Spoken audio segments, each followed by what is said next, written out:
Now, the theme of the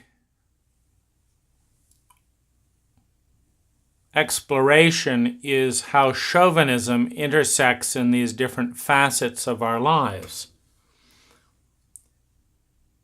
And the number 2 or 3 areas that I see chauvinism in school is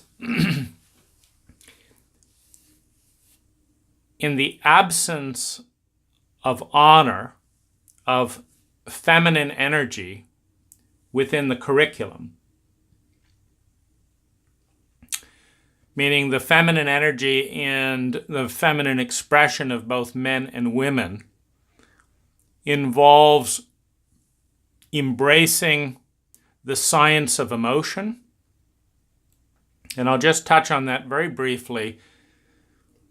Emotion is the equivalent in felt physiological experience, meaning the human heart is a scientific instrument, number 1.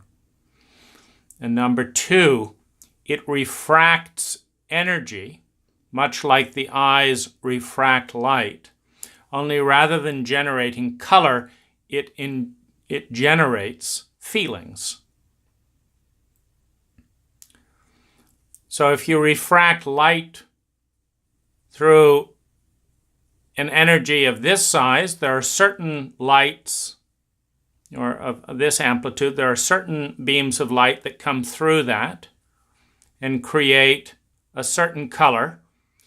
And if you change the refraction pattern and density, the same light generates another color. And if you add multiple lenses, the same the refraction generates another color. And so light emerges into color through the interference pattern of the observing and measuring device called the eye. And we get the full expression of color. Computers can generate 250 million distinct colors. The human eye can't keep track of that level of distinction, but it moves back to that original premise about the sphere being an infinite number of distinctions, an infinite number of lines, and a wave, depending on whether we create a sphere through an infinite number of lines or conceptualize a sphere as a wave, as a spherical pattern on its own. The line ultimately becomes a circle as light and a line is sent off endlessly and bent by gravity and eventually comes back to find itself. If you travel in a straight line around the Earth, you eventually come back to the original location. The line becomes the curve. It takes an infinite number of lines to create a curve or a sphere.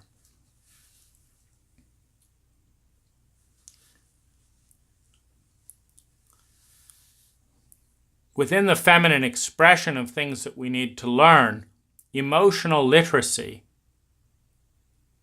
is the geography of emotion generated through the scientific instrument of the human heart, where again, you have an experience, you have an object, and depending on the patterns of interference between that object and the conscious observer, a feeling is generated.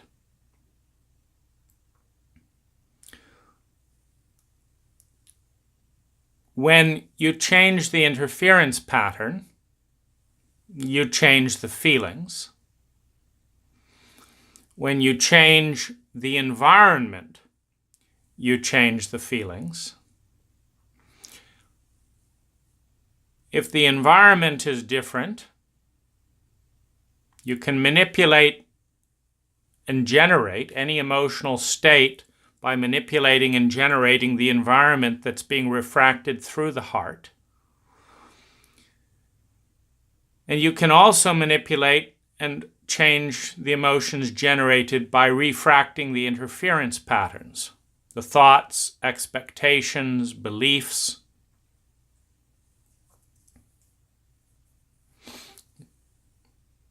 The imagination as reality is processed through those filters. And relating to Maslow's hierarchy of needs, the needs to survive, feel secure, have a sense of love and belonging, you can generate, like for example, as you're being carted off in the trunk of a car to be shot by terrorists, you can generate a very exciting reality. Trevor Noah talks about the phenomena in Born a Crime. As a young mixed-race South African, it was illegal for him to exist. If it was acknowledged and known that he existed, he would be removed from his mother and taken to an orphanage. And so when he would run after his Swiss father, his father would run away so that no one would know Trevor was his son, so that Trevor wouldn't go to an orphanage in the regime of apartheid. But Trevor created a story in his mind that him and his dad were running, that he was chasing his dad. And one could argue, as one was led off into the forest to be shot at point-blank range, that this is a game, that people don't really want to hurt you, and there's going to be this wonderful surprise at the end.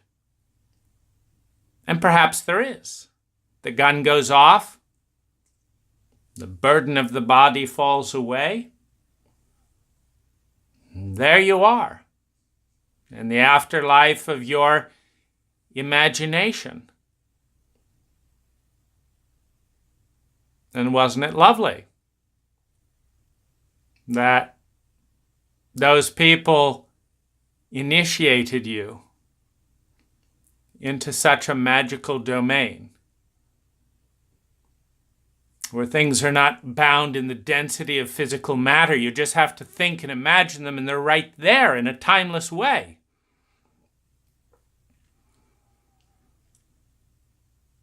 But within Maslow's hierarchy, looking at it from a human level, from a physical level, that map of reality led you to cooperate with your own death. And so it's not a good map of reality from the perspective of the human need to survive, to feel secure in that survival, to feel love and belonging by actually surviving, as opposed to turning our execution into a game. Now, within the feminine domain, learning the art of reading the environment through the lens of emotion, like what can we detect about our own filters and or our own reality and context based on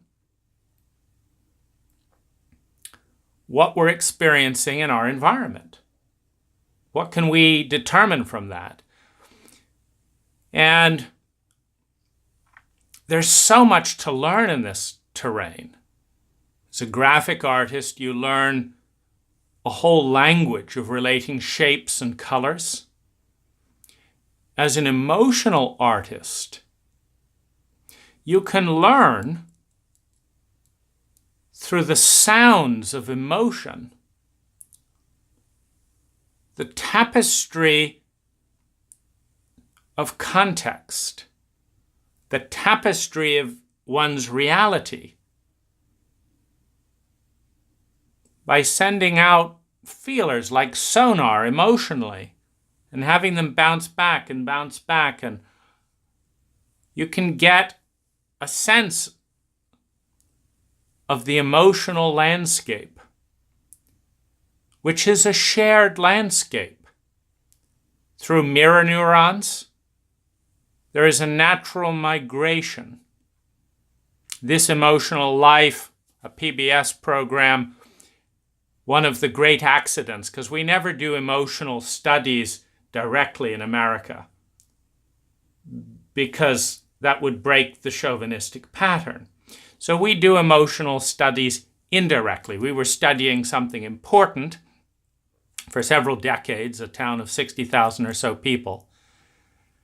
But it just so happened that while we were discovering and researching a really important subject that was masculine, we gathered emotional data incidentally. And so we could go back and look at the migration, the viral nature of emotion.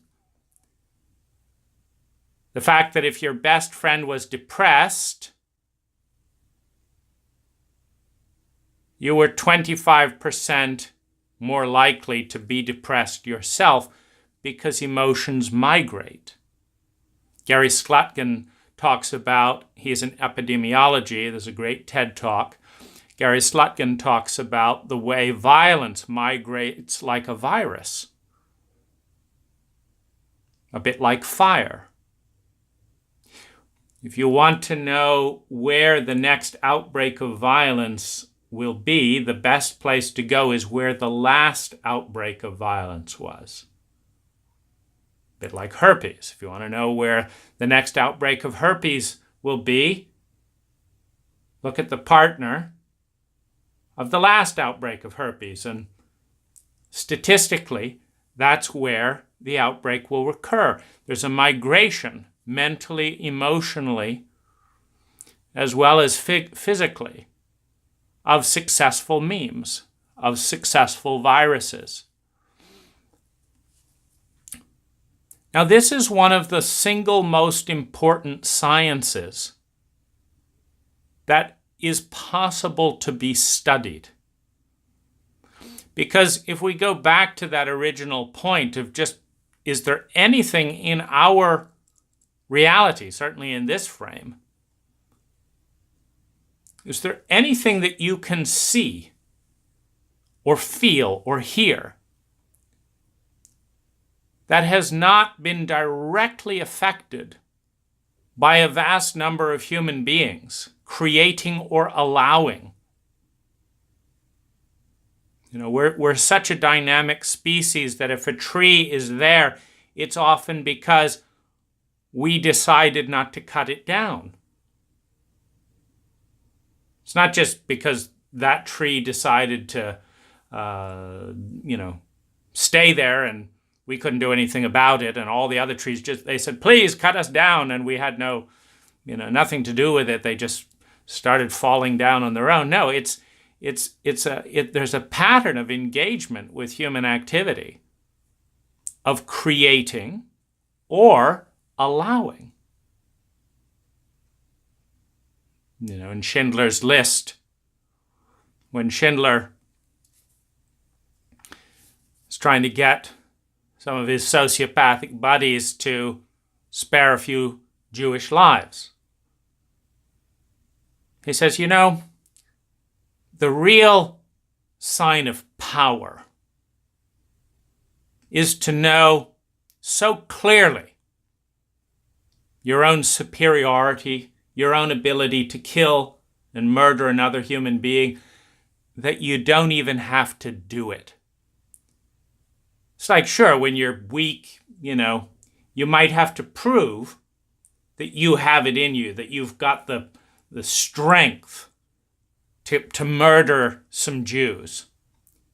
But the real power is like, I could kill all of you, but I'm so powerful, I'm just going to let a few of you live.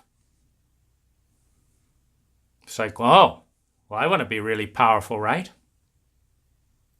I want to be one of those really powerful people. So, okay, you can live. You can live.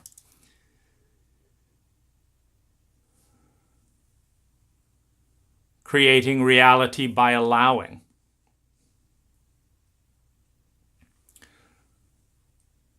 I didn't learn a goddamn thing in any educational format about the science of emotion. And so I am still predominantly emotionally illiterate, even after thinking and talking about it more than 99% of Americans. I'm still predominantly emotionally illiterate. As a human being in this culture who is considered highly educated, because highly educated does not include educating anyone in the feminine domain.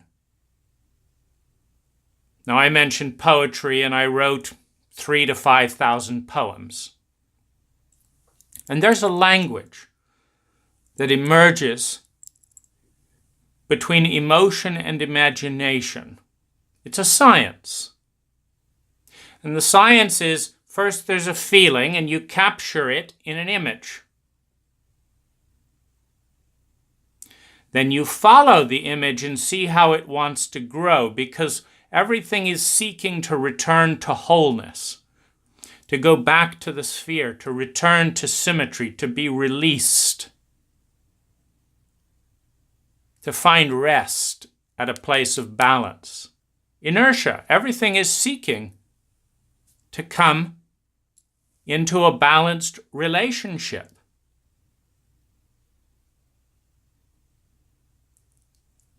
And so if you follow a poem, you found the feeling,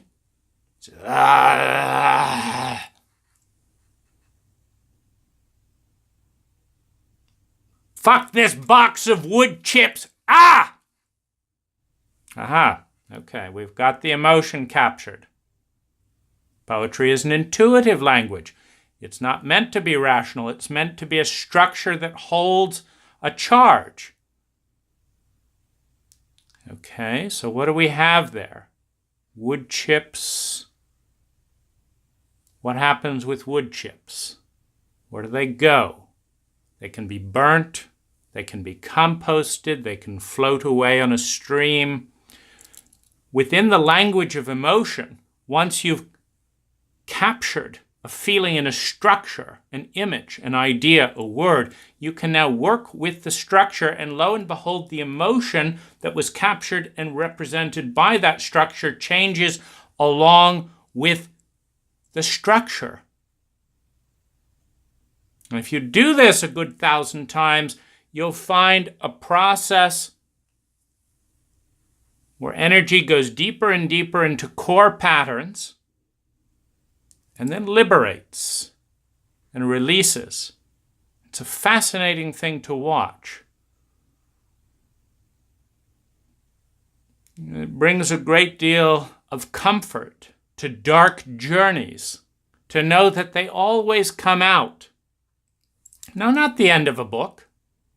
There's plenty of miserable books that get darker and darker, and the end, because we like reading them. But if you follow the honest path of energy, it gets to the core imbalance and dis-ease and unravels itself and comes back to ease, comes back to symmetry, comes back to beauty, truth, and goodness, the Platonic values that Plato saw as the ultimate triad. What we seek as human beings, beauty, truth, and goodness. They get dark and then they return. Now, one of the reasons dis-ease happens is as things start to get dark, we don't believe in the ending. So we freeze up. It's getting dark in here. I don't want to go there. It's like my mother. Every time I would bring her towards her helplessness, towards her grief, towards the frozen panic of her little 4-year-old girl. What are you doing to me? Why are you doing this? What? Because she knew. She knew what that 4-year-old girl knew. There was no good way out of this. The only way that a 4-year-old could escape those experiences was to pretend they never happened, because she couldn't stop them, because she couldn't face them, because she couldn't live them. So it never happened.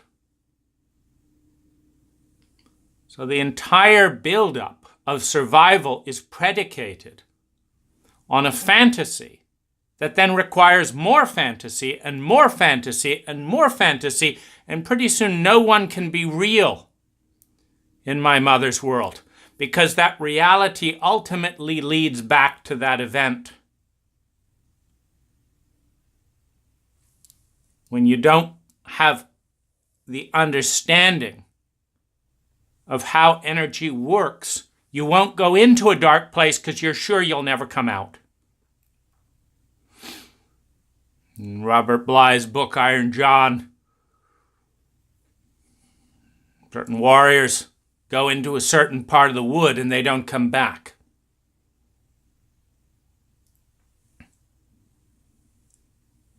Young man goes in the wood and a hairy arm reaches out and grabs his dog and pulls him under the water. Takes a part of who he is and pulls it into the unconscious mind.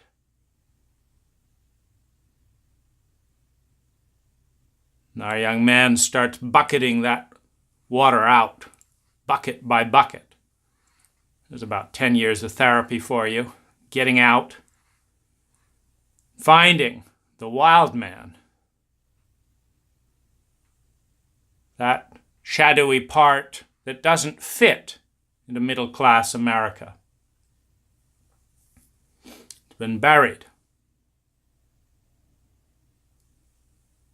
That knows how to unravel the status quo. It seems to pose a threat to existence.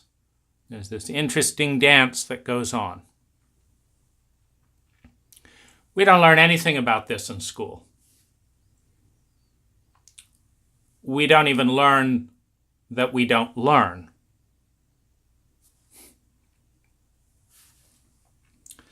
We don't learn anything about human relationships. Now, this is particularly absurd because studies show, and remember, we're a rationalist, reductionist, materialistic, scientific, capitalist culture. Studies show that 75% of our income will be determined by our skill in personal relationships. Now, why do you go to this thing that everyone complains about going to? I hate school, but you have to go to school so that you can get a job, so that you can make money, so that you can grow up, right? I see, so you've included the topic that is going to determine 70% of my income, right? You want me to make 70% more money? Presumably? Oh, no. No. The one skill you need every single day, the one skill that's going to determine your income way more than your algebra, way more than your geometry, way more than your calculus, way more than fractions, way more than long division, way more than history as it's told, way more than home economics, more than kicking soccer. The skill that is just about more valuable than any other thing you are ever going to learn in school, we've made a point of not spending a single hour in a single day discussing. Because that's the kind of idiots we are in this culture. We care about our children so much that we're going to make absolutely sure that by the time they're 18, they know little or nothing about how to do anything useful in our environment. Now, we're not going to teach you how to write to your congressperson. We're not going to teach you how to negotiate. We're not going to teach you how to sell. We're not going to teach you how to start your own business. We're not going to teach you how to read and deal with your own psychology. We're not going to teach you how to design and redesign culture. We're not going to teach you how to eat well. No, no, no. We are going to drudge up everything useless in our past and cram it down your neck with rote memory, and then spit you out at age 18 and say, make something of your life. Now that we've required you to be so dumb that you couldn't notice how absurd your education was. Because even someone with a little bit of intelligence, a little bit, how many people could ask the question, how valuable is school based on subject matter for my own life? How many people could ask the question and say that these are the most useful topics? So in other words, you've got to be able to go through the entire school curriculum without answering or asking that question. Otherwise, it doesn't make sense. So the 3 crimes in school, from a chauvinistic perspective, is we take up all your time so you can't learn about yourself, you can't grow. I couldn't have written 3,000 to 5,000 poems. Going through the drudgery of school. In one study, children go into school highly creative and highly productive. By the end of college, 98% of them are not highly creative, excited, and productive. They were going in, and just 2% retained it.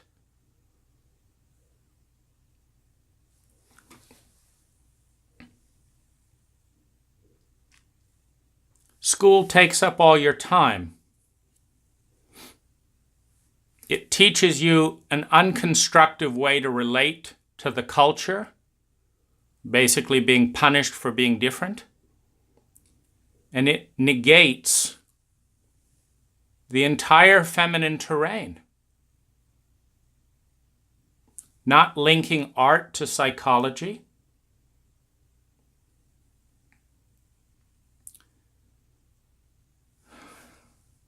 It leaves us relationally and emotionally illiterate, which is a third of who we are as human beings. Not to mention bypassing the opportunity of initiation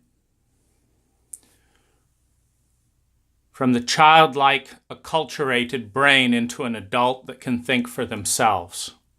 There's a great montage that touches lightly on this in the Emerald Forest. It's a video about a South American tribe and their relationship with reality compared to our own, which again, you look through intelligent metrics. The health level, the vitality level, the ecological footprint level, the debt level, the joy level, the meaning level, the purpose level, the belonging level, the survival, security, love and belonging, the sense of self-esteem. And you see a culture that beckons us with an opportunity to be significantly more intelligent than our own. And finally, the collusion with the culture and the parents. Because school shies away from anything that would upset the government and anything that would upset the parent. And in doing so, it blesses the status quo and the culture without examination. It betrays the misery of a great deal of our teens without validating the basis. And if we return to the equation where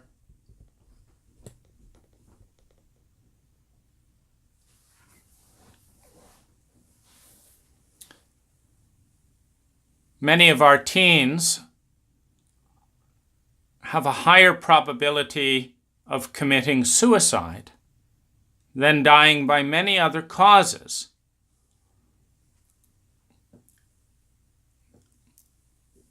This is a direct reflection of negating to deal with the emotional landscape and the relational landscape at a time when adolescents are dealing with an explosion of emotions and relationship crises.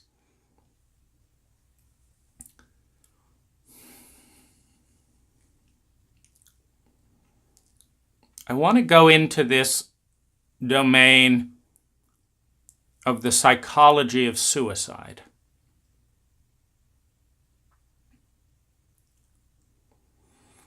Now, when a cult is out of tune with the symmetry of life, it will create a very strong conflict between parent and child. The parent, echoing country, their parents, school, and other facets of culture, will dominate the child, trying to shape them into the mold that fits into the cult. When this lacks symmetry and grace, as our cult does, there will be a lot of conflict. When you have adult children locked in trauma, you have adult children who are committed to avoiding helplessness, avoiding terror, avoiding the feeling of rage that they feel in response to their helplessness, as a compulsive addiction, as a coping strategy so that they don't enter the timeless grief and pain of their own unresolved trauma. A child healthily expressing themselves will take a parent with unresolved trauma into their traumatic terrain by refusing to obey the laws, the control structures that the parent has erected to keep themselves out of their full emotional landscape. You have all these family controls, like never talk about this. We don't talk about this around here, because it sets off mom and dad. Then there's 3 days of pouting, and so we just don't do this. A child needs to go into their full psyche, needs to learn regulation in the full area of their emotional landscape. So they explore these terrains, and it sets off explosions within the family system. Suddenly the parent wants to kill the child. Because despite being a giant, despite the fact that the infant creates no threat to external survival, it induces the feelings of terror and helplessness that are associated with moments in the parent childhood that seemed life-threatening, were perceived as life-threatening in their body. And so the emotional relationship with the child is one that you are going to kill me. And I'm a 30-foot giant relative to your scrawny form. I'm going to kill you first. The hatred, the rage, the hostility, the narrowed eyes. The child can feel this. I'm a threat. The person who I depend on for survival is terrified of me. Thinks I'm a bad person. Thinks my emotions are bad. Now, usually a child will assert their boundary and their right initially. Someone hits them or smothers them or does it, they cry. They say, oh, I don't like this, I don't like this, I don't like this. And they try and communicate. Come on, here's who I am, respect this. Now, a parent that is in rage and helplessness can't deal with feedback and doesn't have to in our culture. They're alone with a scrawny infant who's 2 years old. And so they do instinctively what was done to them. They intimidate the child. Very directly, screaming, raging, I'm going to kill you, you fucking da-da-da-da-da-da-da. I hate that child. Here, you take it. No, I don't want the child. Pretty overt. Or with facial expressions and sounds. The child learns what disgust is. The child learns what hatred is, and what loathing is, and what disdain is, and they associate that with what mom looks like when they look at them. And they try and figure it out. How ugly do I have to be? I remember trying to make sense of how horrible I had to be to elicit these terrified expressions on my mother's face as a 5-year-old.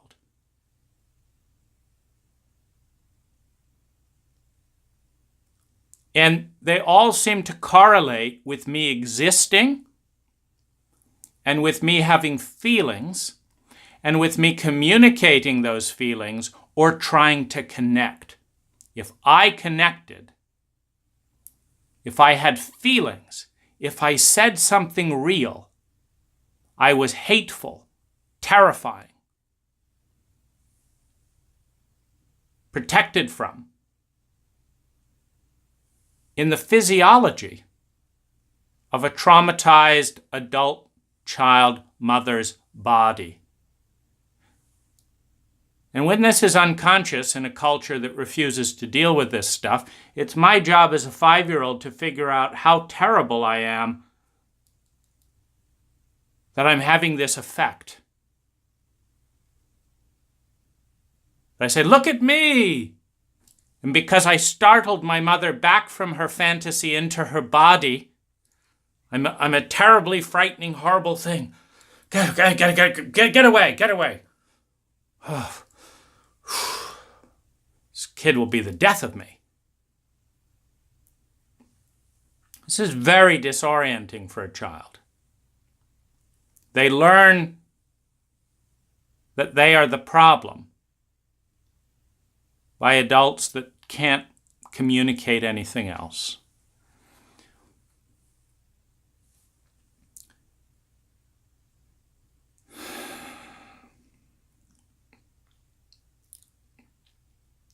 Parents often feel guilty on the other side of this, so they magically solve their guilt by pretending that it didn't happen. It's a wonderful thing. If you've ever seen a parent do this, they terrorize you, traumatize you, lie, this, that, the other. And then when they're over their feelings, Here's a lollipop. Isn't life wonderful? We're just going to pretend that that didn't happen.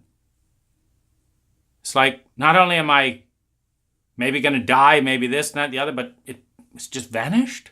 What's going on here? It's a very shaky relationship. It's like, when is that going to come back? We can't talk about that. I see. So it creates this mystique of taboo fear. Creates a haze throughout the physiology of the child. If I tell the truth, people are terrified. If I share my feelings, people are angry and hate me. If I'm spontaneous, people want to kill me. It's not safe to be me. It's not safe to feel. It's not safe to speak. The only thing that's safe is to figure out how to please my mom and dad. So what's the algorithm? It's very simple with someone in this condition. You make sure that they never have to have real feelings. You make sure that you don't behave in a way that brings them fully in their body, because they hate that. Which means you can't tell the truth. Which means you can't exist. They're like, thank you so much for understanding. If you would just not exist, if you would just lie, if you would read off this script here, I think I can manage myself, and I won't want to kill you, and I won't hate you, and I won't be afraid of you. Here's the script. And every child watching their parents' faces learns what that script is. Except for me, this script was absolutely disgusting. My mother liked whining. She didn't like direct communication.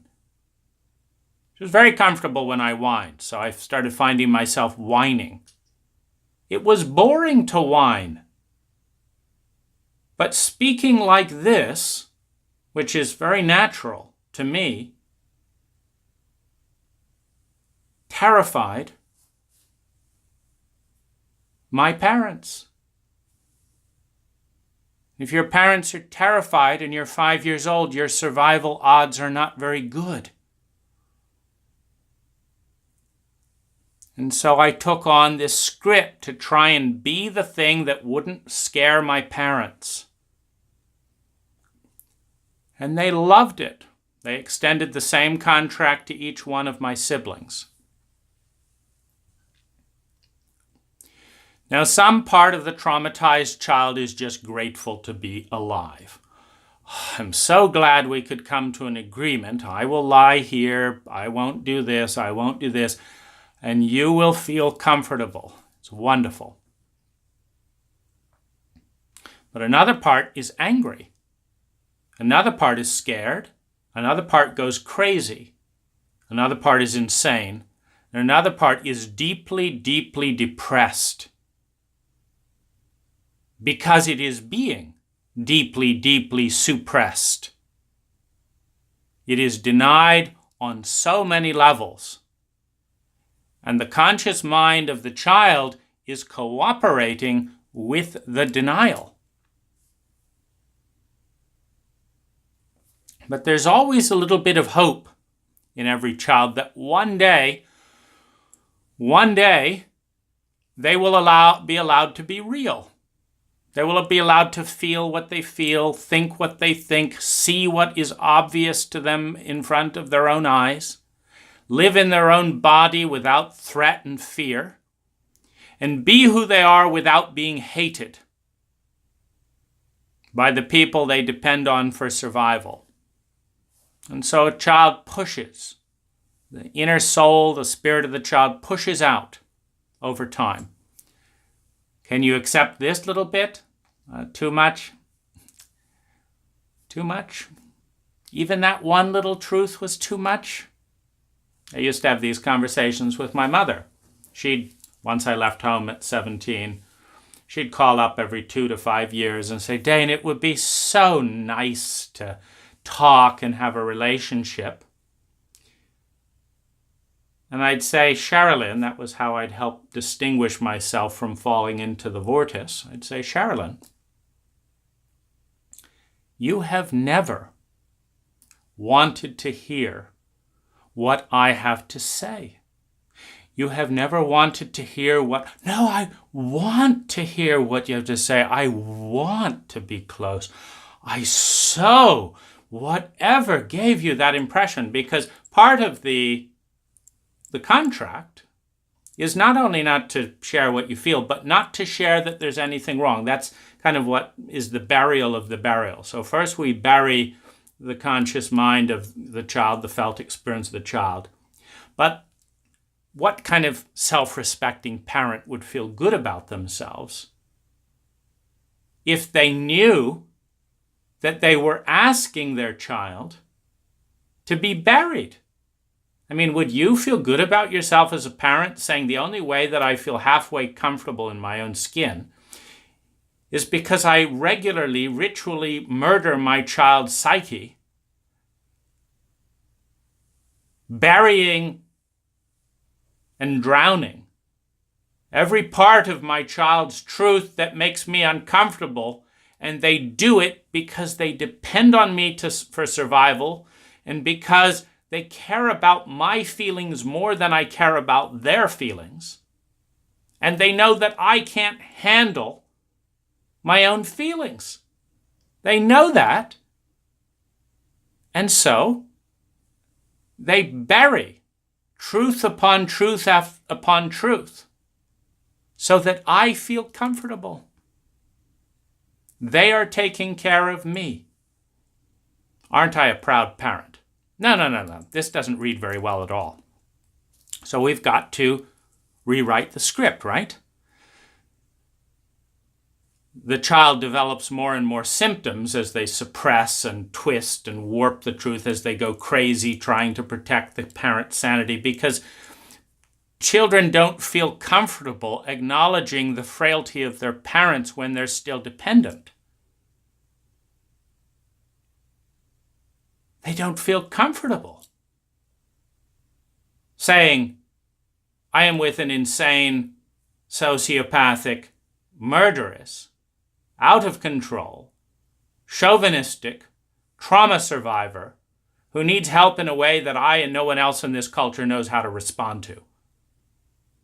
They don't feel comfortable doing that, so they don't do that and say that. They say, I have a wonderful parent who loves me so much.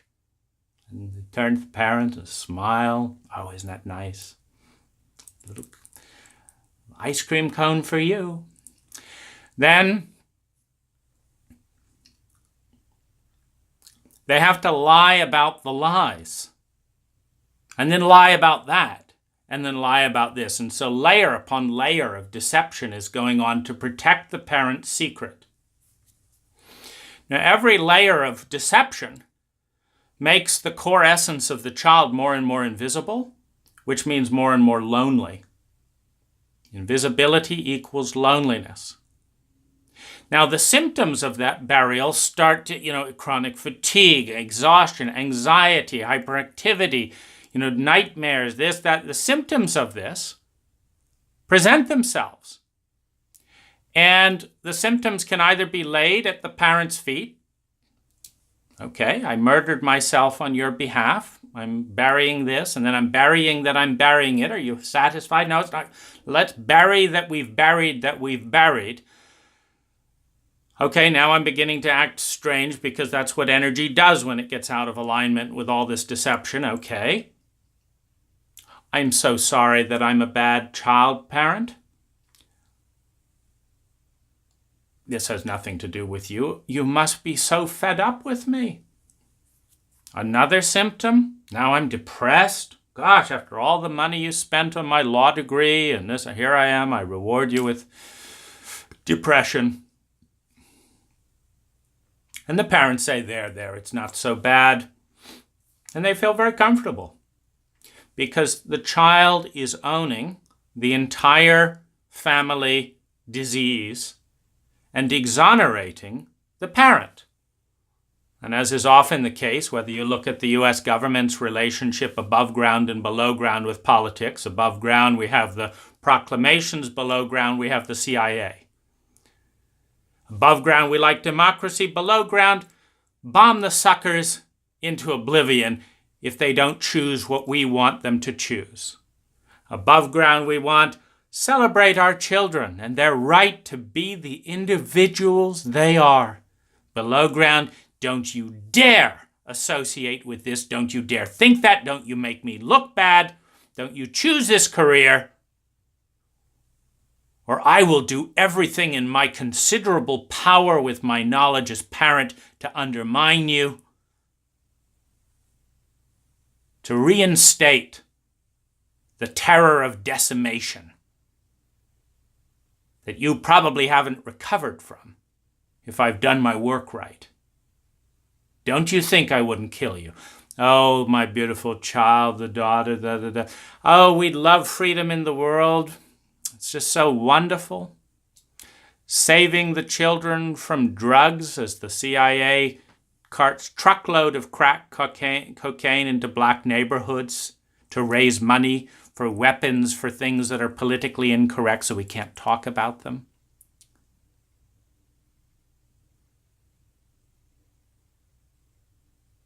You see, these patterns migrate down the power structure.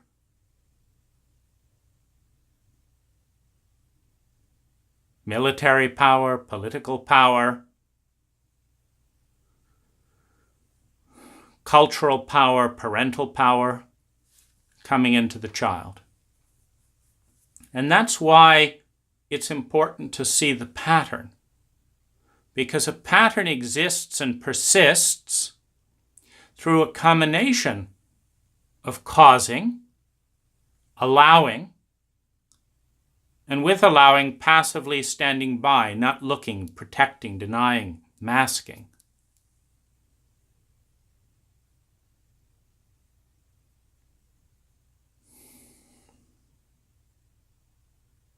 We don't want to know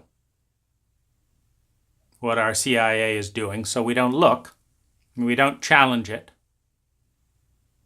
We go smiling to these other countries. Oh, aren't we nice? Or we're undermining and manipulating.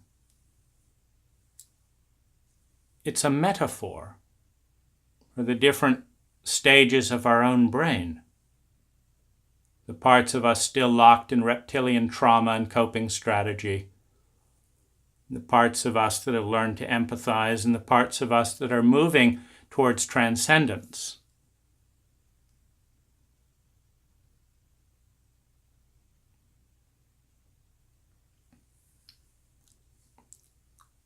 Suicide comes when the pain of burial is so deep, when the hope of ever being given permission to blossom is so slim,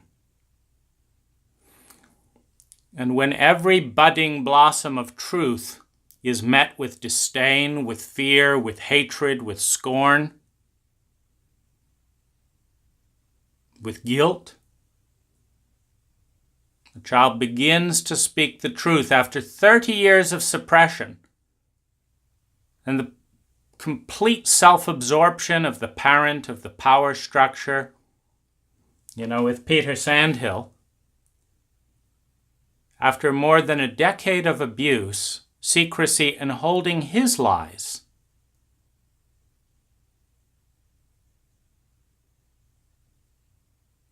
when I nearly got into a car wreck because my body couldn't hold another power structure's set of secret blind spots, on top of the secret blind spots I was holding for my culture, my military, my family. It's all about him immediately. He said, I'll never trust you again for the rest of my life, because I had the audacity to tell his secret. He was enraged, disgusted. How could you do this to me? to tell my colleagues at the Human Awareness Institute what I was doing, to reveal to my wife that I lied to her. How could you do this to me? Me, a high facilitator.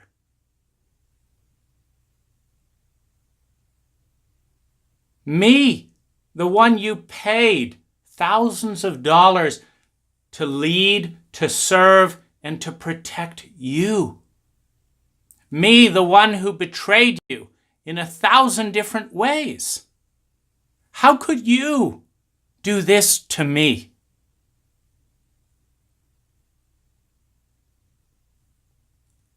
And the desire to die is the desire to protect the abuser. It's wanting to be loved. Remember Maslow's hierarchy of needs. Survival, security, love and belonging. Understanding that in a pack mammalian species, love and belonging is necessary for survival and security of that survival. The first three come as a package. You don't survive if your power structure hates you, if your power structure disowns you. That's why the subsequent disowning of the issue by the entire facilitator body at High was so damaging.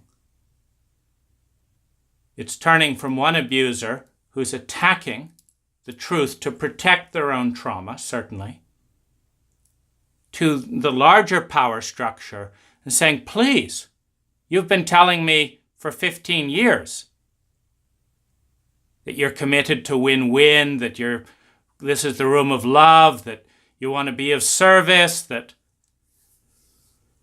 you're committed to dignity. Please, please, please help me. Give me a place to turn to, because I can't turn to my parents. I can't turn to my culture. I can't turn to my government. I can't turn to my religion. And I can't turn to my therapist. Each of them has an ulterior motive that is more self-serving and more interested in that motive than my well-being. Please hear me. Please hold me. And they turn away. They consult a lawyer. They decide that it is better for the image of the Human Awareness Institute, committed to love, into me you see, healthy sexuality and win-win relationships.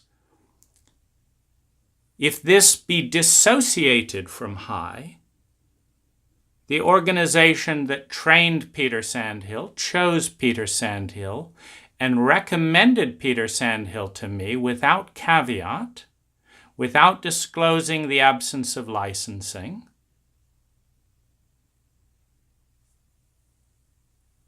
for the work that caused the abuse in more than 2 decades. A pattern of recurring sexual, spiritual, emotional abuse by a High facilitator. Breaking High agreements and lying to his wife was not a High issue. Any more than Dan Argraves, a High participant and Tantra teacher, betraying his girlfriend working in the High office was a High issue.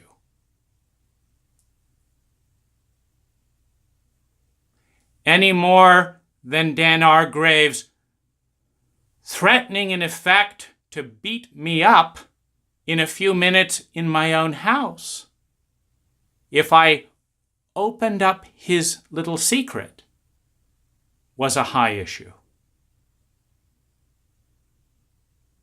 But we are committed to a world in which everyone wins, to transforming ignorance and fear into love. We're so committed that when our own facilitator, after a decade abuse cycle for money, breaking every therapeutic guideline in the book, nearly kills you, it's not a high issue.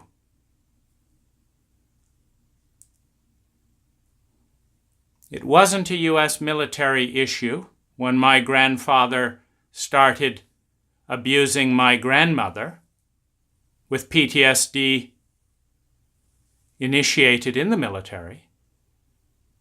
It wasn't a military issue when veteran upon veteran started committing suicide and dealing with PTSD. That wasn't a VA issue. The U.S. has responded to the recent breaches in media control, meaning part of the whole dance we have as a government with our media, is we have CIA plants at all the media companies, so we get headwinds on stories and can put political pressure and downplay this and play little punching games. You don't get to talk at the White House, you don't get to this, because you told the truth. And WikiLeaks doesn't play that particular game and takes care of Edward Snowden, bringing us knowledge of security breaches. You see, when the Human Awareness Institute, and I realize we're getting a little ahead of ourselves because you don't have the full object in view right now, but it's part of this pattern, and it's not a timed pattern. So that object will come more in view with time.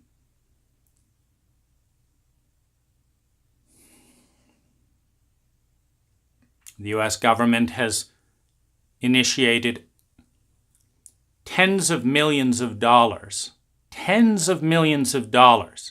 to try and figure out what WikiLeaks will publish next and attack him, etc. And they've finally managed to get him removed from WikiLeaks by breaking more than 5 international laws.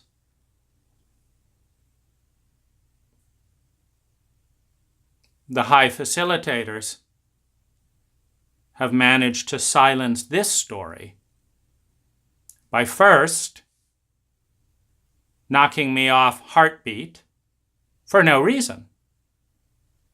I mean, if you look at the fine print in their own agreement, you'll never find a sentence that says anyone who discloses sexual abuse on the part of a facilitator with evidence, 10-hour recording, with evidence, will be disconnected from Heartbeat to discourage sexual abuse survivors from coming forward at the Human Awareness Institute, because we are committed to human awareness, and that's why we can't have anyone know when our facilitators abuse our clients sexually. You will not find this in the print of any email list for the simple reason that nobody would want to be a part of a list that had that as a stipulation. So, of course, they can't say that. They just do it. And then they can't talk about why they did it, because that would also incriminate them. So they do it, and then they're silent about doing it, and they hope it will go away. It's wonderful, isn't it?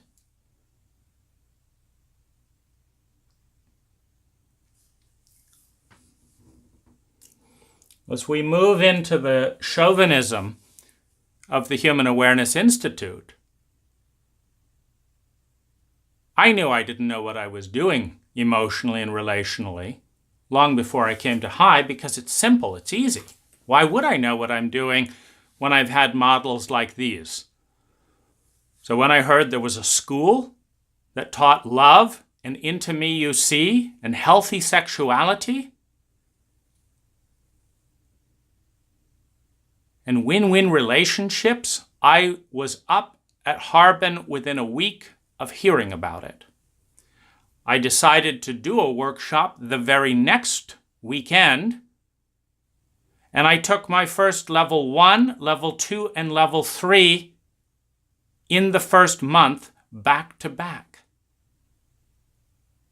Because a school about love, intimacy, and healthy sexuality seemed like an intelligent investment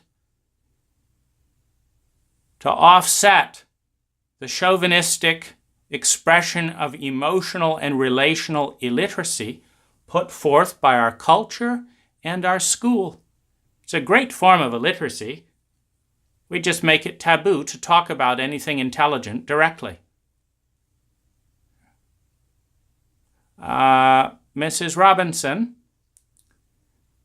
if I don't know what the other person's thinking and feeling, and we can't talk about sex directly, and we can't talk about emotions directly, and particularly in a culture where you say the word love and people freeze up, what am I supposed to do? We don't talk about that in classroom. We're having a little problem with your son. He doesn't seem to understand that there are certain topics, you understand, certain topics, code word for cult, certain topics that we don't bring up in school. And I think it would be best for you, the emotionally illiterate parents, to have some conversations with your son at home. Yeah, like that's going to happen, right?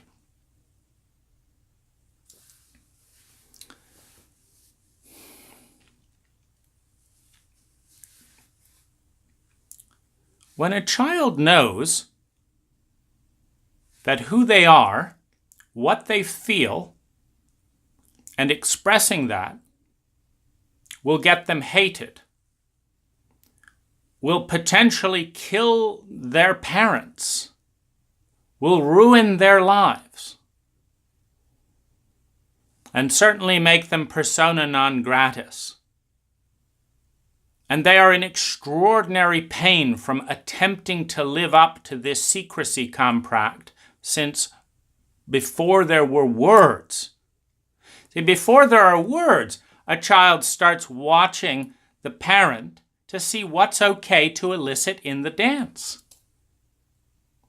And if every time mom feels a certain emotion, she freezes and seems to panic and then walks away and ignores the child, and the child needs regulation and attention, the child learns intuitively to find those windows in emotional bandwidth on the emotional spectrum and block those out to protect the mother from her own trauma so that she won't abandon the child. Now, of course, the mother that blocks out those spectrums of emotion won't ever tell the child, I'm blocking out these spectrums of emotion because I'm terrified of this and that, the other, because that would acknowledge that they were there. It would also suggest that the mother has a level of maturity that she wouldn't need to block out those spectrums and emotions because she could talk about it. And the mother that blocks out those spectrums of emotion can't talk about it. Or she wouldn't need to block them out. They'd be conscious. And so the child is induced into pulling offline spectrums of their own emotion to protect the parent before they even have language. They're then induced, as language emerges, into suggesting and hinting at these contracts until a child can instinctively navigate the rooms of the emotional landscape of both parents, knowing which are the red doors, how to instigate conflict with the parent by threatening. Then the child can bribe the parent. I'm going to make you feel shame.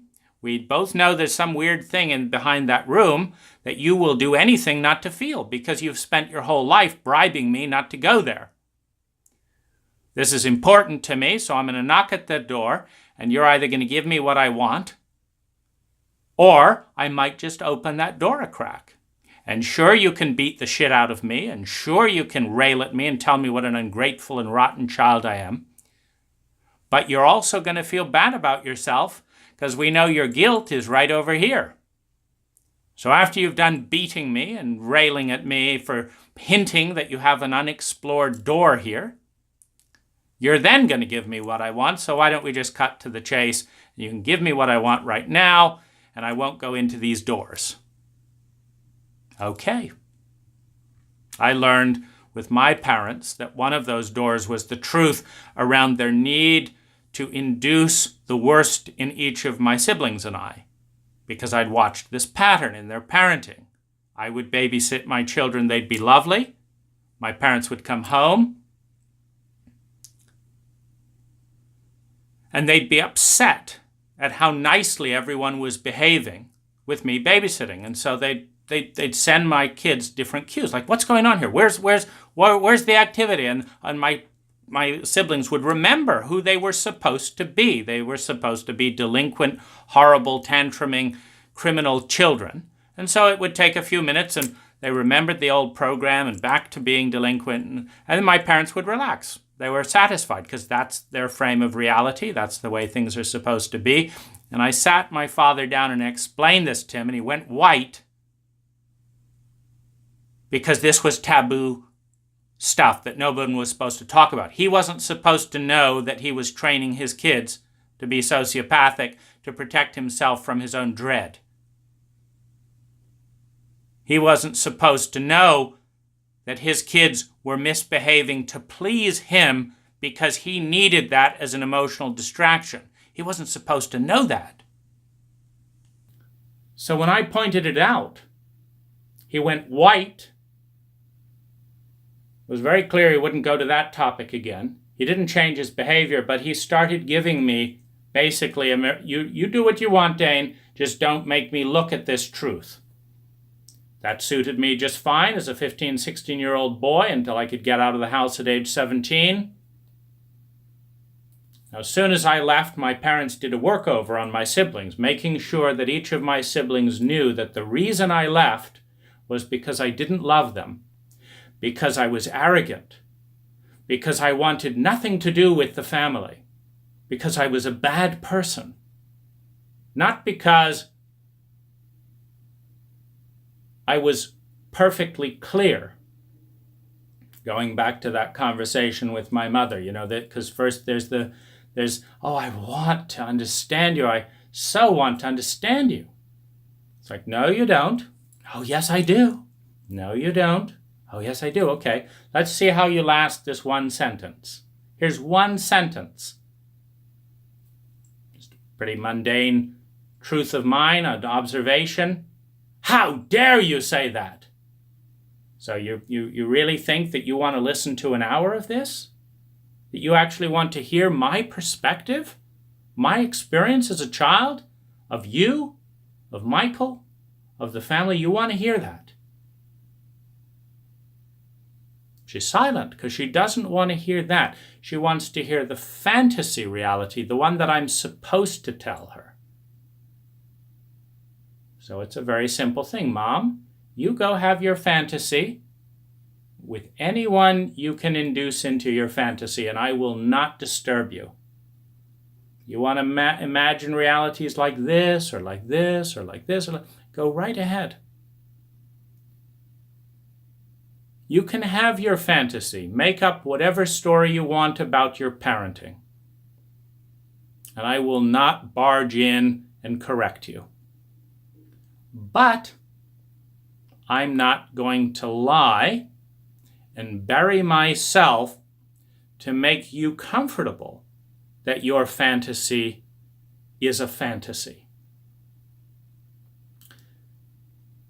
You're going to have to be uncomfortable, or you're going to have to leave me out of it. Because I think your fantasy is hurting you. I think it's hurting my siblings. It definitely hurts me. And it's not real.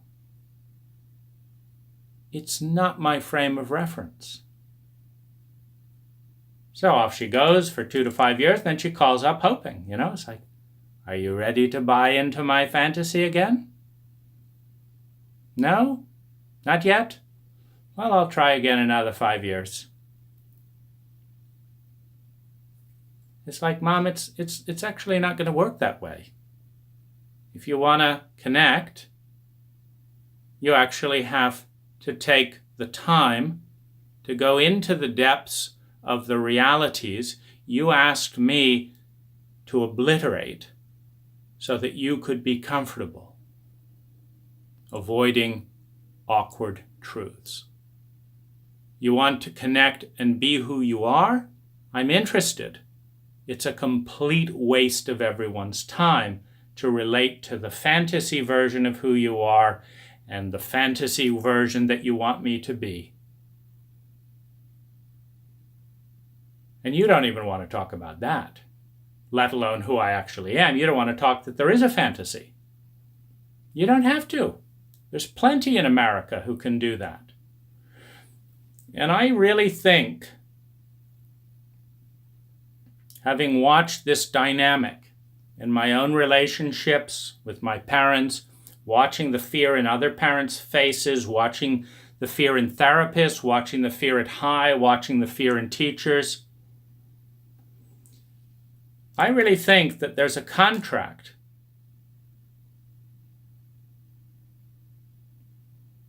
and I think the way that it gets signed and the way that it gets formed is that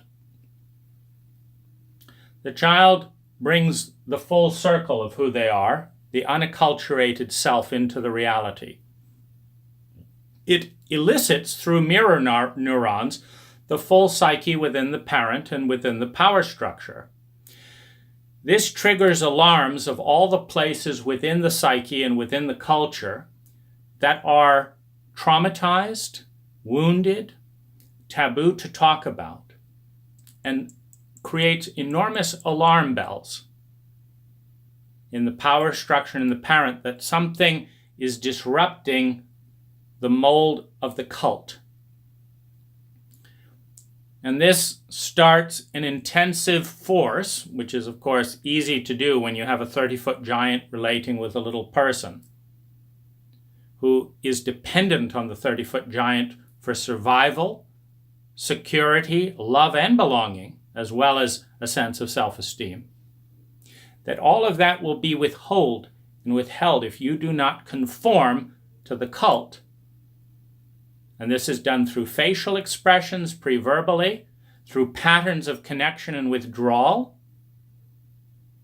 And you can train an adult in this way.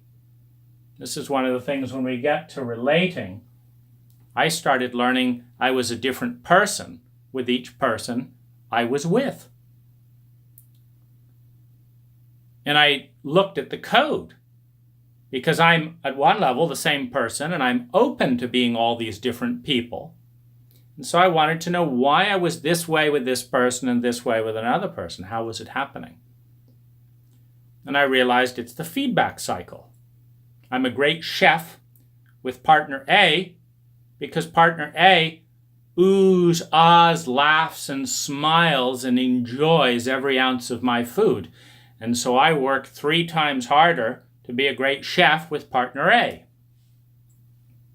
I'm not a good chef with partner B at all. They scowl when they eat my food and say they're not interested.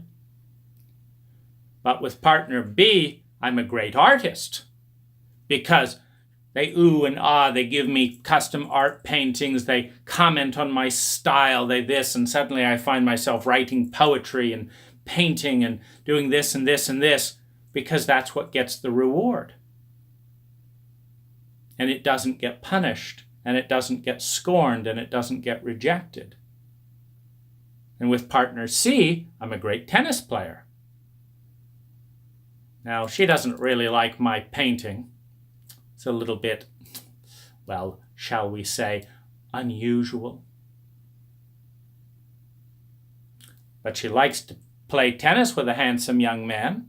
If I would just dress a little bit more ordinary and make her look a little bit more important,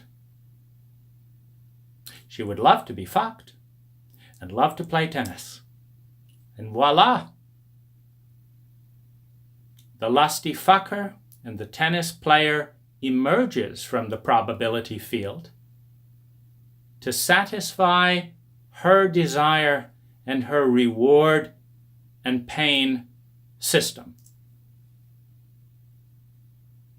No, I have some principles. I won't lie. I won't cheat with any of them.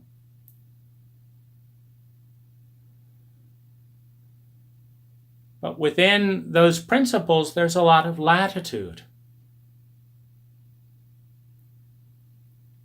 And this is all the more so with the child in relationship with the power structure. Now, sometimes the power structure asks for a price that's too high, beating the child into a state of complex PTSD. The child persists and resists and fights. But remember the differential of scale. When you have a raging parent who is a giant, who escalates the violence, who escalates the hate, who escalates the guilt and the disgust as you defend your boundaries. Remember Peter Sandhill?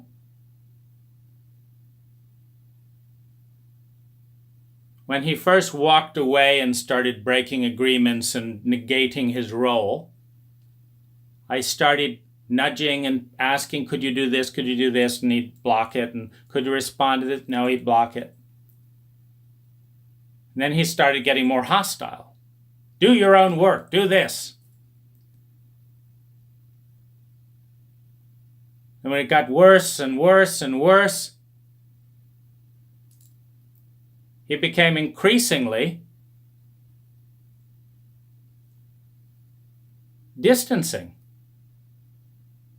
And it's a similar dynamic, as we'll get to it, with psychedelics, with age regression, with falling in love on psychedelics. It's reenacting that virginal terrain of childhood.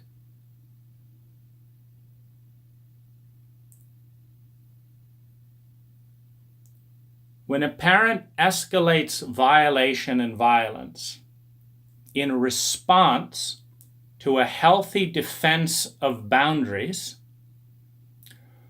the child's inner warrior, inner defender,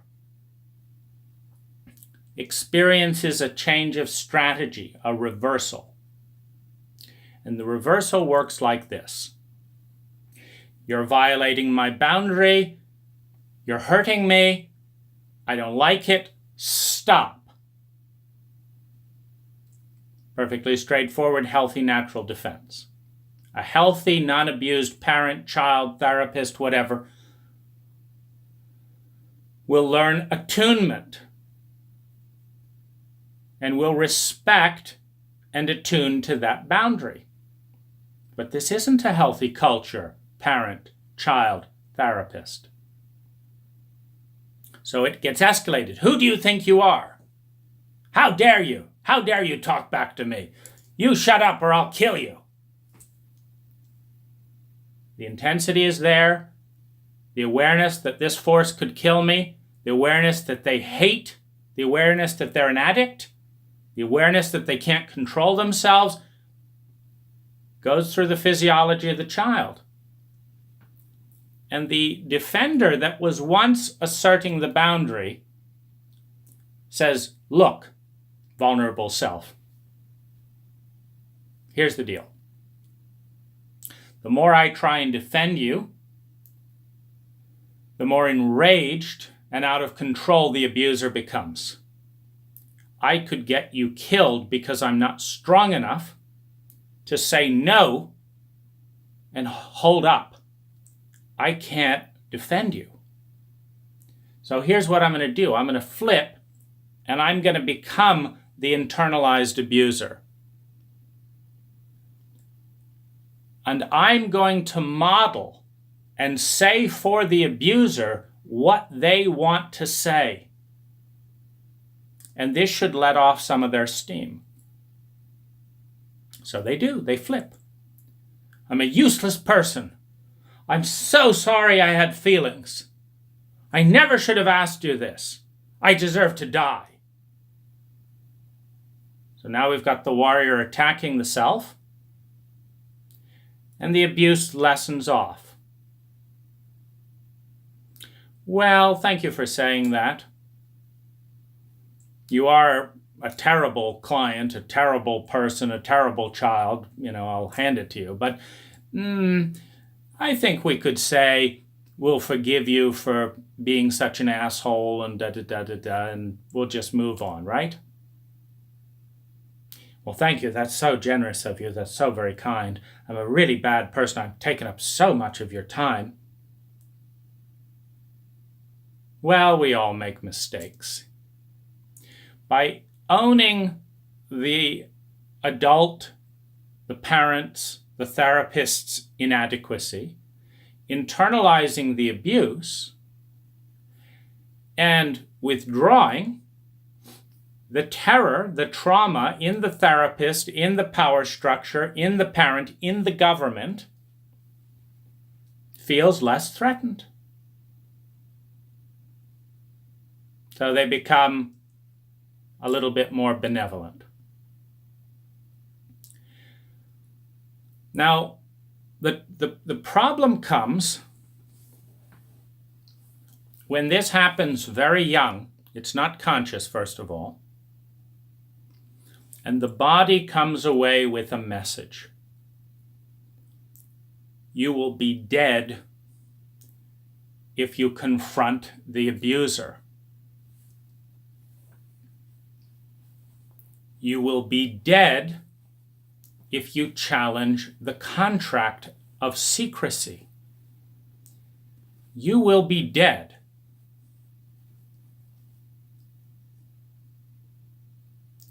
if you tell the truth.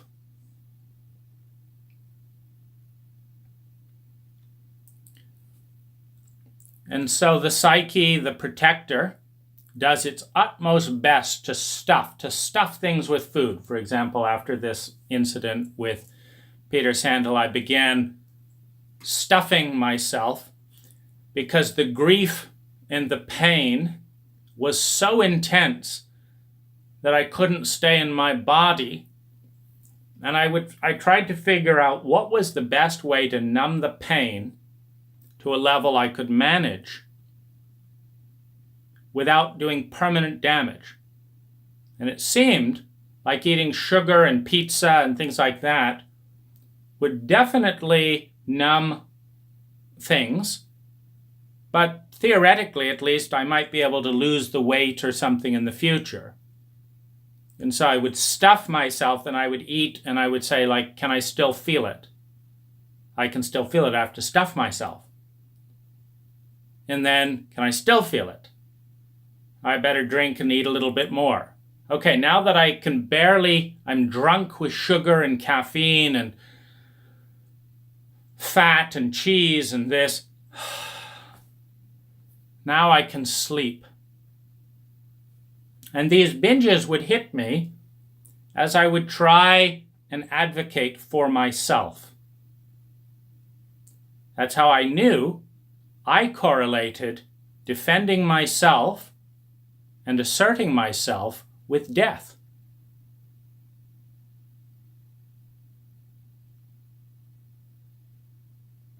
Because if I'd go back into, lying and stuff and say, I'm such a terrible person, I really ought to die to do everyone a favor. I'm a terrible person. I don't deserve this, I don't deserve that. Poor high facilitators, after all they've done. See, this would ease the fear off, the fear of dying.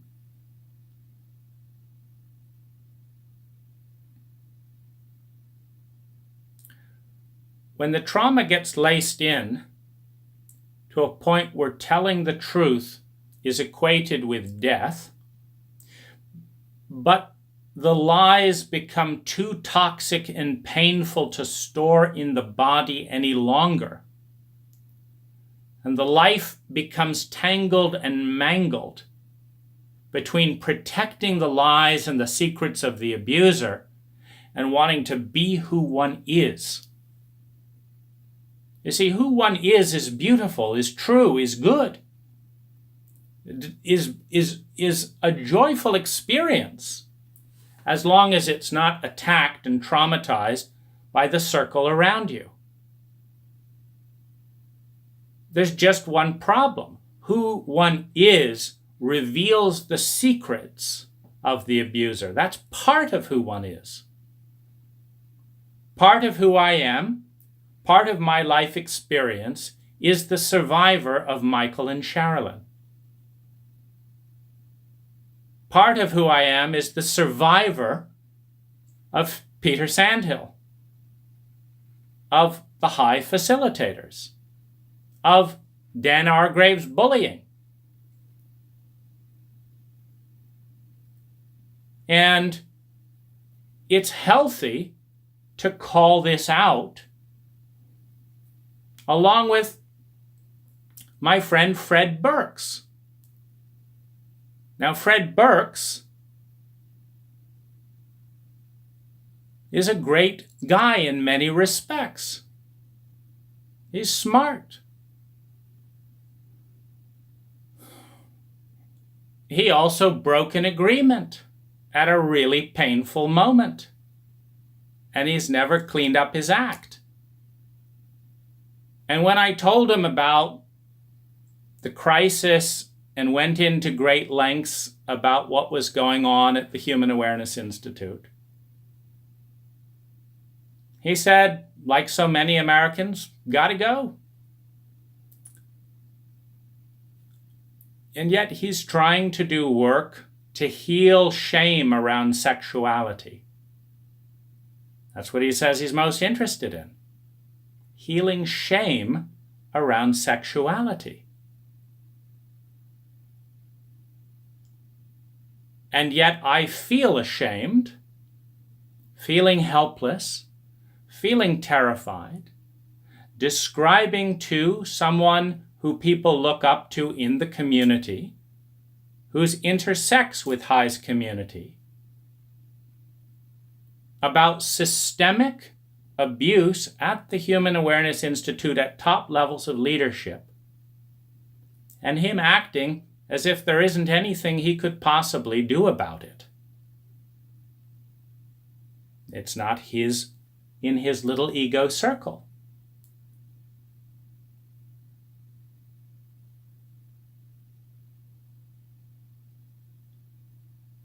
And I see that as the complicity of passivity in why repeat abuse is the most common form of abuse. Because people at any point in this multi-generational abuse cycle could easily make it their issue and say, not on my watch. You see, I'm making our culture's issue my issue.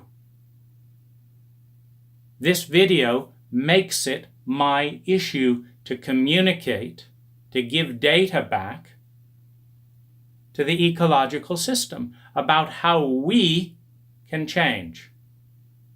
Because it's not about any one of us. It's not about my father. It's not about Peter Sandhill. It's not about me. It's about us.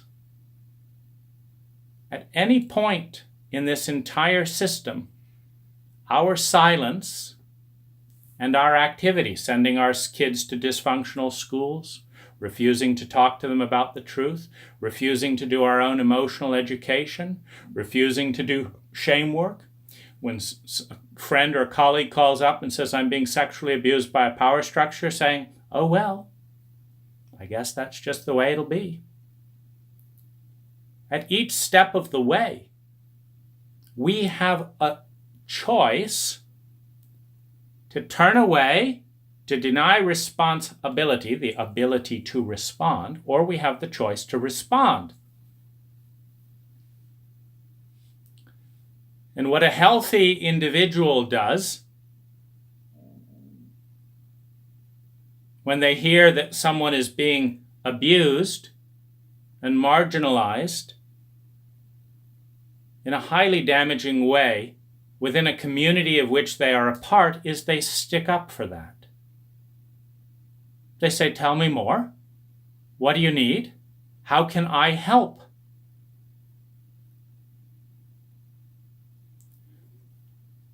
But to say that, one has to own that the problem, that the pattern is ours. That if it's in our reality, we are a part of it. And this is where the fuzzy edges of the New Age movement kicks in to say, no. Just think positive thoughts. Nothing of this. Get this negativity out of your life. There's all this stuff. It's nothing to do with you. That was one of the messages when I wrote about this to the high community. Just forgive. Don't talk. We don't have time to talk about it. Just forgive everyone. We can all go back to our sleep, and nothing will be done about this. And it's obvious that nothing will be done about it when, 18 months later, I hear about a trauma therapist being sexually abused, and the same cover-up dynamic, the same transfer of inadequacy, the same age regression, reenacting a childhood pattern of incest, blaming it on the client, denying that anything's happening, communication controls to make sure no one in the community hears the truth, so that we remain safe in our ignorance from our own shadow, in our own culture, safe in our ignorance, rather than the true safety of seeing a threat so that we can respond to that threat.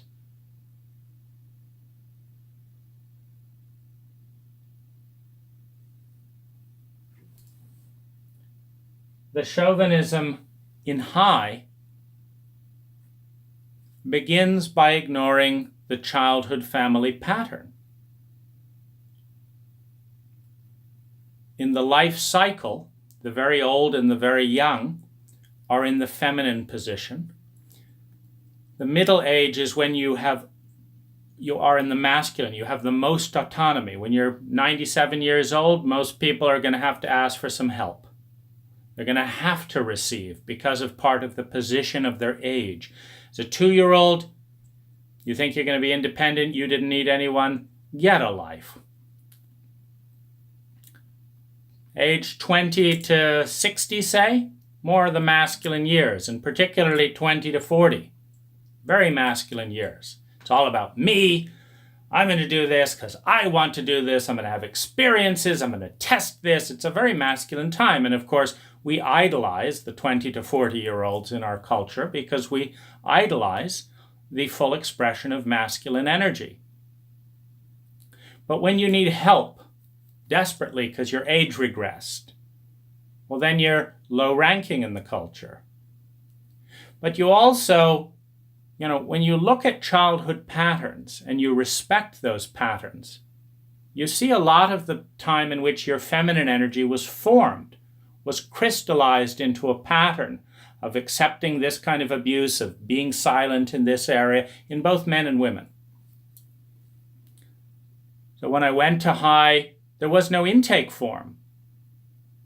In other words, we're not going to acknowledge the fact that an incest survivor and a perpetrator and a 60-year-old man in this generation and a 20-year-old girl in this generation and an addict and someone who had narcissistic parents and could never talk about their true feelings and was beaten if they did is going to respond and have a different landscape with the workshop and with the reality than someone who hasn't had any of that. Now, I've seen people at the workshops in absolute terror trying to figure out what they had to do to fit in, and it was perfectly obvious that they thought they would die if they told the truth. And one of the reasons I get a little window into this is as a misfit, as someone that talks about having Asperger's or being highly sensitive, I'm somewhat saying I'm not part of the norm. And so other people who have secrets talk to me. And I watch them stressing about this and this and that and the other, and I say, well, why don't you talk to the facilitators about that? Why? I tell you what, why don't you make a large group share, or I can do that for you if you'd like. Would you like me to advocate for you? And they say, no. That'll never work. No. And they put on a face, and they go back to the workshop. And the question is, who are they talking to when they're deciding that telling the truth doesn't work? That they don't want any help? Who are they dialoguing with? They're in enormous suffering and discomfort, and traumas are coming up, and fears of this.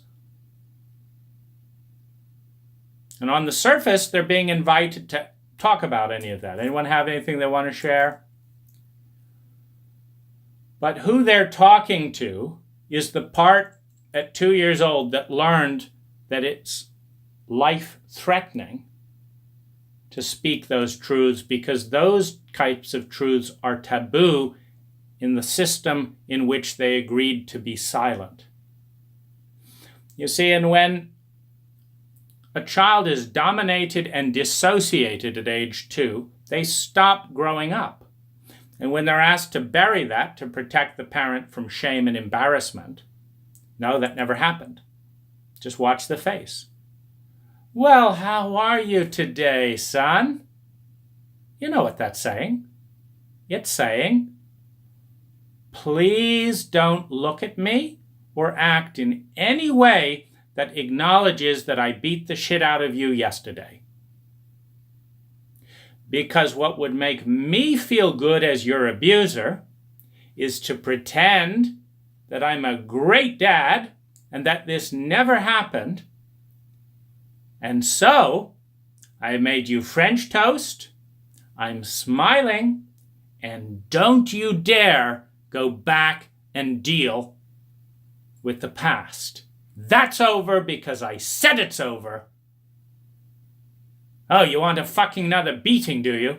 Okay, we're done with that. Good.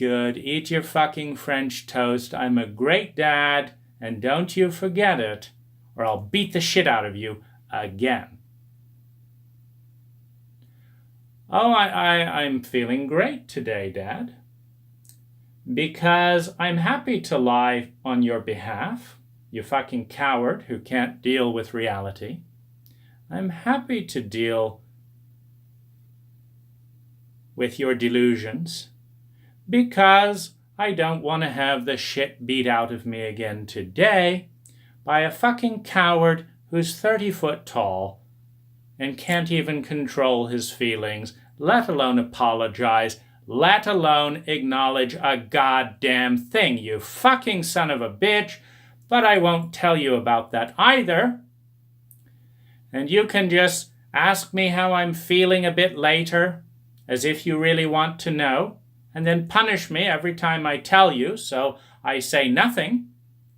And then you can roll your eyes. Oh, why won't these teenagers talk to us? So mysterious.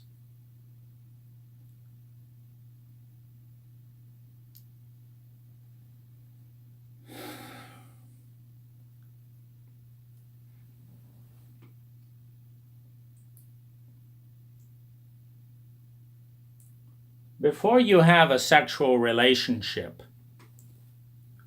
which amplifies the neutral energy in a partnership, you want to get things in alignment. Now, the Human Awareness Institute does a good job of teaching a safe sex conversation. And what they mean by that is they address the physical dimension. The physical is more masculine than the emotional. In a chauvinistic culture, people don't really want to know how to talk about feelings. What they want is the physical pleasure without being considered a perpetrator. And if you say, okay, don't fuck me in the anus, wear a condom, this is my safe sex history, this is my STDs, now I can feel really great, right? Because, see, I'm enlightened, we talk about sex, it's wonderful, and we can bang away, and when traumatic feelings come up, we can pretend that they shouldn't, because I didn't want them to. And this is the first obvious blind spot at high. There's no safe emotional conversation as part of the protocol. It doesn't exist with high because high doesn't want to know about your childhood abuse, because then it might have to respond and acknowledge that telling, I've met women in high who have been fucking their fathers into their 20s. And you think showing their clitoris to a bunch of strangers when they've learned they can't talk without being killed? And you say, you're at choice. Anyone who doesn't want to do this. You can't do what is true for you without dying? And you think they're going to just get up and not put on a performance? You think they should be treated the same way with ignorance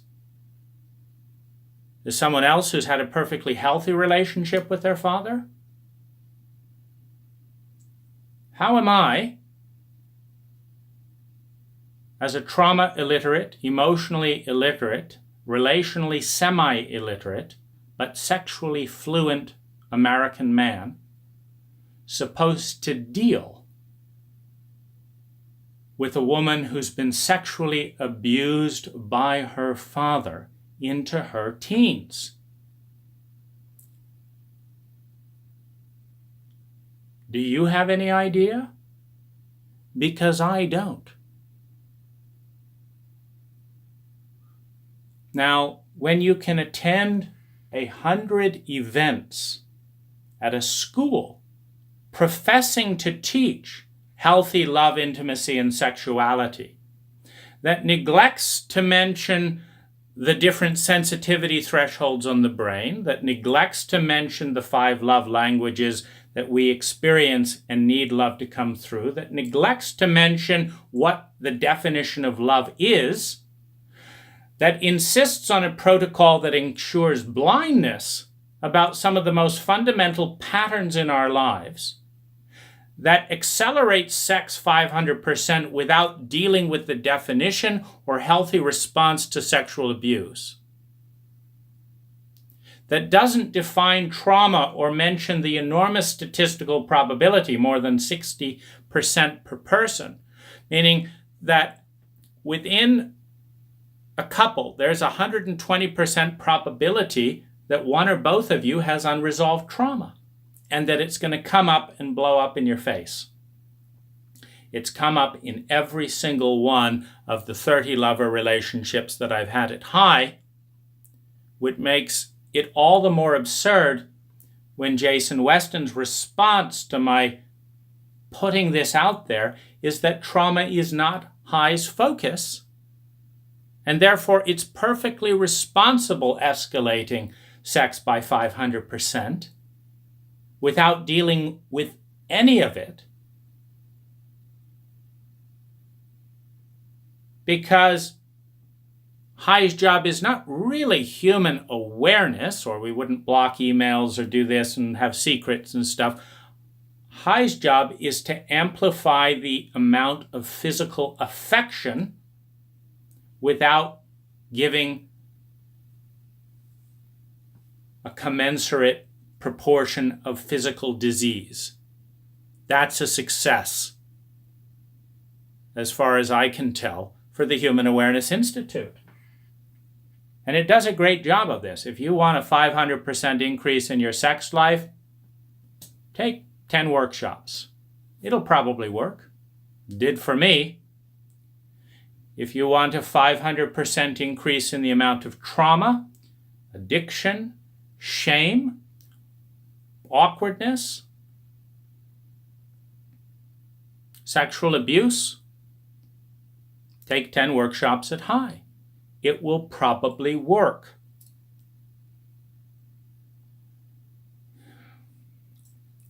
And it's not because high is isolated. When you have a country, parents, schooling, and a culture that is all misogynistic and chauvinistic, it never occurs to you to have a safe emotional conversation. Because emotional safety is downplayed as a feminine trait, as it has always been in our culture since birth.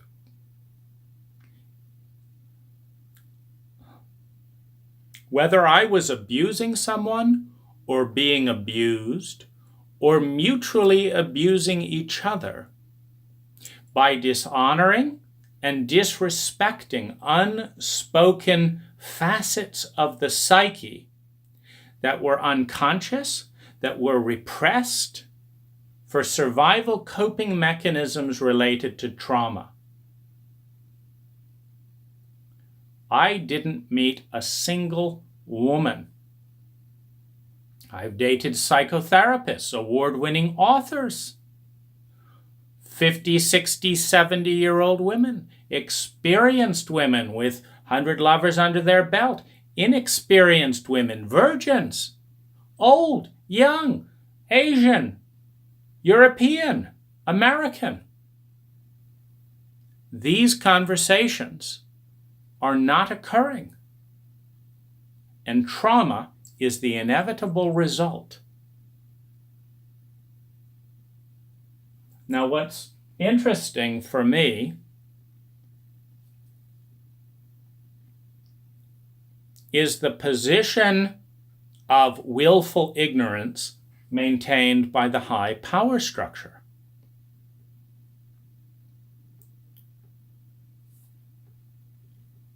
I want to be heard, I want to be held,